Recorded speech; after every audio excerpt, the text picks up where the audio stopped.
When you use heroin, you're gonna go out.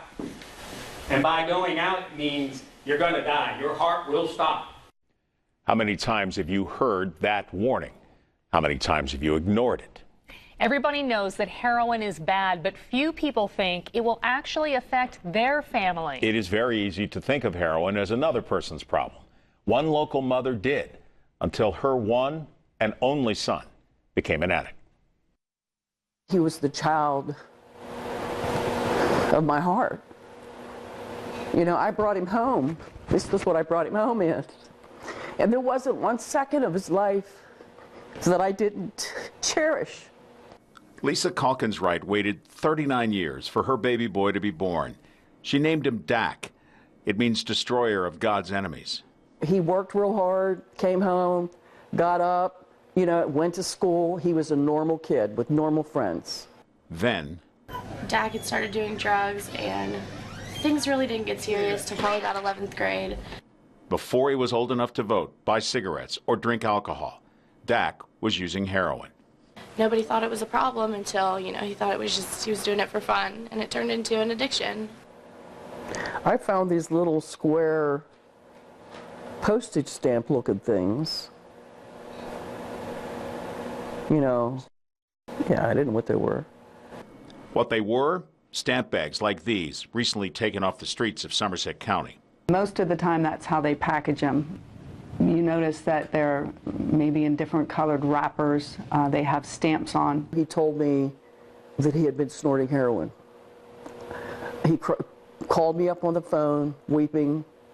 I didn't go to school today, Mom.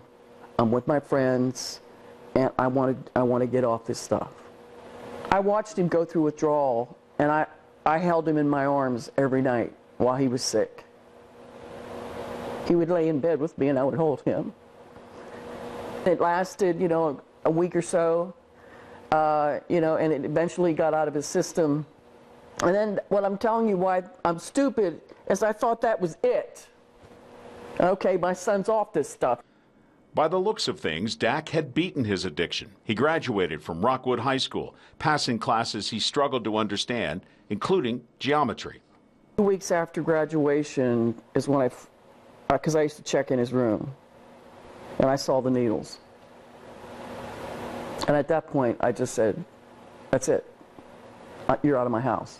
Lisa kicked him out, but allowed him to come home to eat and shower. He never stayed long.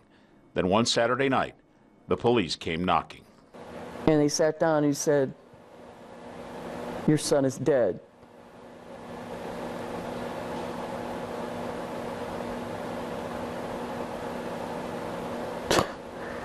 He died up here on Snake Path. It was about a mile away. He died of fentanyl, which is 10 to 20 times stronger than morphine. It was mixed in with the heroin.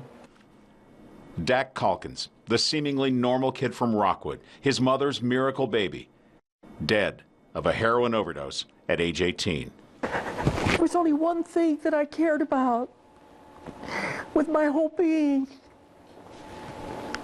with all that was within me. Dak was one of 6 people to die from heroin in Somerset County last year. That case might point out to the fact that this can happen to anybody. By all accounts, that was a very good kid, upstanding person. Just, it kind of underscores the fact that this drug can really get a grip on you. It's a plague, but it's a beast. It's beast. You know what I'm saying? It's a beast. It's an ugly, horrible, life-destroying, family-destroying, community-destroying, and it's destroying everything. It's a beast of unbelievable strength. I was an uninformed parent who thought it would never happen to me. Damon Coleman knows heroin addiction can happen to anybody. And when I first started using drugs at a young age, I had no clue where it would take me. And, drugs and alcohol, obviously, they don't discriminate. 4 years into recovery, it's a fight he continues to battle, even after extensive stints in rehab. Once you start using heroin, your body needs it to function on a daily basis. As part of his treatment, he speaks to young kids about the dangers of using drugs, in this case, 6th graders at Penn Cambria Middle School. This age is when they're more receptive. Our central message is don't try it once. It's all about the first time. It's all about the choice. You have a choice to say no and never try it. But the odds are that many kids are going to try it. According to the CDC, 3% of school-age children have used heroin. That means out of the 120 students sitting in this presentation, 4 of them will try heroin. And they can be sneaky about it, too. It's very easy to make a few calls, make a few texts, a few tweets. They understand the networking, and they can obtain heroin rather quickly. They're getting texts, hey, I got a bun, I got this, I'm holding, I'm heavy. Even the most vigilant parents may be ignoring the evidence, and track marks can easily be hidden. It's not just here, and I'm pretty vascular. It's underneath your fingernails. It's underneath your toenails. It's in your tongue. It's in your eye. It's in your vital parts. It's in your boy part, your girl part. Wherever they can find it. And that's why parents are like, well, I looked at the arms, I looked at this. They're going to come up with ways to hide it. Lisa says parents need to wake up. I don't want another parent to have to spend 3 months in a fetal position. When you lose a child, it's not natural. You understand? I spent 3 months in a fetal position trying to wrap my mind around what happened to me. You can't get it. It drives you insane. Lisa is turning that pain into motivation to help others by sharing her story. I can't believe that my son would take needles. Do you know how paranoid he was at needles? Dak's friends, some of them recovering drug addicts themselves, using forums like this one on a snowy Sunday afternoon in Somerset to educate and heal. And we were rebellious and young, and we thought we could do whatever we wanted.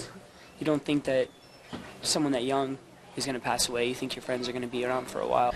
I mean, I think about him every day, you know.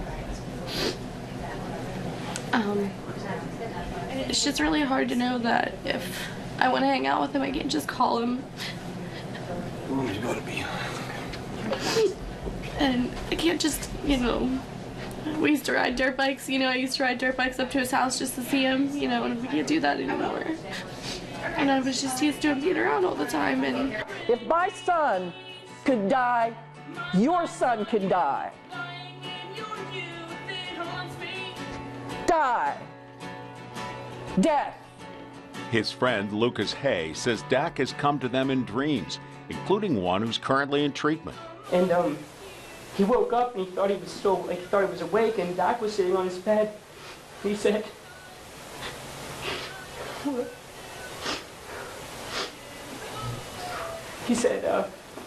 I'm really proud of you. He said to Shane, if you have a chance to go back to Rockwood, you need to let everybody know that I don't want to die in vain. Lisa still clings tightly to memories of Dak.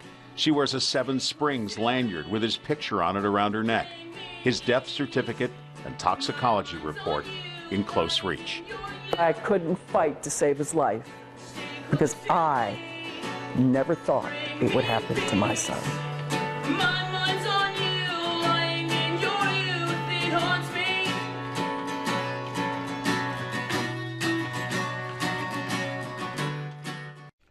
That song you heard at the end there is called Dak's Song. Luke wrote it about his friend. And you'll get to hear much more of that tomorrow during our special Heroin, Our Town's Addiction. Really, Marty, I think it's a time for families who know addiction to know that they're not alone and to reach out and get help, but also families who don't know addiction yet to sit down with their children, watch this, and get the discussion going. It is very important for parents to understand you cannot assume it will not happen to your child because it is everywhere. It doesn't have social strata, it doesn't matter where you live, it is everywhere, but we're going to help. The special airs tomorrow night at 5:30. Lisa's going to be here to talk more about her son's addiction and the incredible journey she's on. We'll have local law enforcement, and you will have a chance to talk one-on-one with counselors who specialize in addiction. We want you to understand that's free, it's confidential. You can call and get help. We'll give you the numbers tomorrow, and you can watch the broadcast here on Channel 6 or on our website, WJZTV.com.